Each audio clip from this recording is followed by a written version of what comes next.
Enabling two-factor authentication 2FA on Gate EO adds an extra layer of security to your account.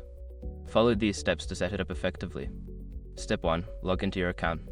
Visit the Gate EO website and log into your account using your credentials. Ensure that you are on the official site to avoid phishing attempts.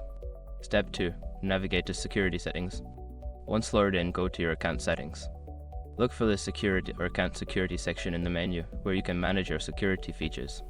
Step 3. Choose two-factor authentication. Don't continue before doing this. A lot of online accounts end up exposed in breaches without people even realizing it. Use Escort to constantly monitor your email and accounts and get alerted immediately if your information gets leaked online. It scans billions of breached records 24/7 in the background. And honestly, for a few dollars a month, it's something everybody should probably have. Link in the description. Step 4. Select your 2FA method. You will typically have the option to use an authentication app like Google Authenticator or SMS for 2FA. Choose your preferred method and follow the instructions provided to link it to your account. Step 5. Confirm and save settings. After setting up your chosen 2FA method, confirm the setup by entering the verification code sent to your app or phone. Make sure to save your settings to activate two-factor authentication. By following these steps, you can enhance the security of your Gate EO account with two-factor authentication. Remember to keep your authentication method secure and update your settings if you change devices.